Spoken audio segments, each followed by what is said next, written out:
देश दुनिया की हर वड्डी खबर दे हुणे डाउनलोड करो number 1 news app Dainik Savera times. बीते दिनों प्रधानमंत्री ने भावुक होते हुए आंदोलन समाप्त करने की अपील की, लेकिन किसानों ने इस अपील को अस्वीकार किया। इसको लेकर दैनिक सवेरा के मुख्य संपादक श्री शीतल विज जी लिखते हैं, संसद में प्रधानमंत्री मोदी ने नए किसान कानूनों और किसान आंदोलन पर अपना मुख्य वक्तव्य दे ही दिया। उन्होंने किसान नेताओं को चेताया कि आपके धरने प्रदर्शन के बीच आंदोलनजीवी घुस आए हैं। इनका धंधा हर धरने या हर आंदोलन में घुसपैठ कर अपनी इतना महत्ता जताना है, लेकिन इस बात का कोई असर न किसान नेताओं पर हुआ और न विपक्ष के मुख्य स्वरों पर, जिनकी राजनीतिक घुसपैठ आजकल किसान आंदोलन में नजर आने लगी है। पिहोवा की किसान महापंचायत में राकेश टिकैत पहुंचते हैं और चेतावनी देते हैं कि वे लोग आंदोलन जीवी नहीं, लोकतंत्र जीवी हैं। अगर अहिंसक आंदोलनों से उत्पीड़ित, दलित या पराधीन लोग अपनी बात को ना उठाते तो क्या भारत कभी स्वाधीन होता? विपक्षी दलों ने कहा कि सतत आंदोलन के कारण ही तो राम मंदिर बना। अत्व क्रांति और बदलाव की पैरवी करने वाले आंदोलनों को नकारा नहीं जा सकता। मोदी के समझाने का असर नहीं हुआ कि जो किसान कानून बनाए हैं वो मौजूदा परिस्थितियों में किसान जीवन सुधारने के लिए हैं। इनको रद्द नहीं करेंगे। हाँ, बातचीत के लिए सरकार के द्वार हमेशा खुले हैं।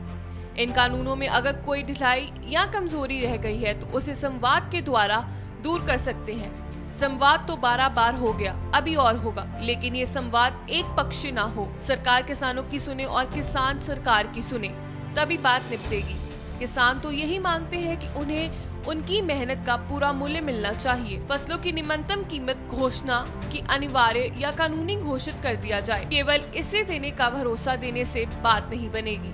अभी पिहोवा में किसानों की महापंचायत हुई। इस महापंचायत में भी राकेश टिकैत ने कहा कि भूमि न्याय देने वाली है। कभी न्याय के लिए ही कुरुक्षेत्र में महाभारत हुआ। यही हम किसान आंदोलन को तेज करने का आह्वान करते हैं। टिकैत ने चेताया कि केंद्र सरकार पंजाब और हरियाणा के नाम पर किसानों को ना लड़ाए, हिंदू सिख का सवाल ना बनाए और ऐसे आंदोलन खत्म नहीं होगा।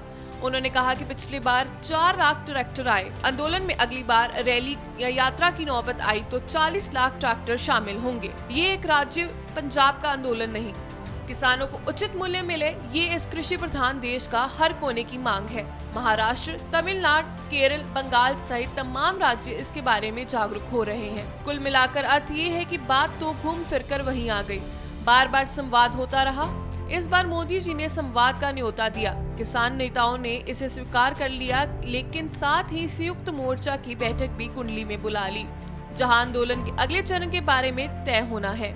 2 किसान संगठनों ने संयुक्त मोर्चा को पत्र भेजकर कहा कि पिछले ट्रैक्टर परेड के दौरान गलती से रूट बदल गया था। अखिल भारतीय किसान सभा CPM व CPI ने बताया कि वे गलती से आउटर रिंग पर चले गए थे। इसे सफाई ना माने, ये सच है, लेकिन आज का सच ये है कि किसान आंदोलन का समाधान शीघ्र होना चाहिए।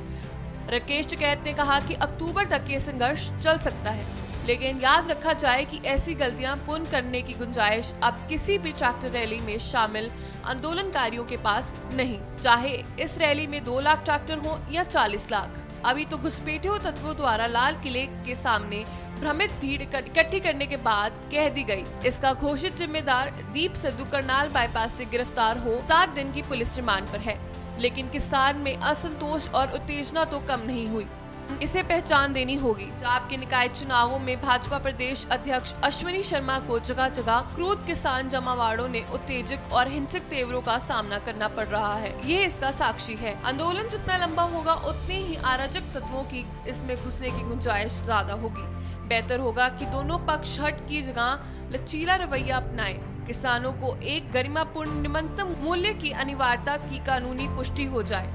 उसके बाद संवाद की मेज पर बैठकर सरकार चाहे तो जितने मर्जी चाहे आधुनिक कदम उठा ले। बदलाव को ही क्रांति कहते हैं। यथास्थिति की पैरवी करने वाले तो प्रतिक्रियावाद होते हैं। किसान आंदोलन की इस आवाज में से भी यही यथास्थितिवाद की पैरवी के आभास को निकाल देना चाहिए। शीतल विज।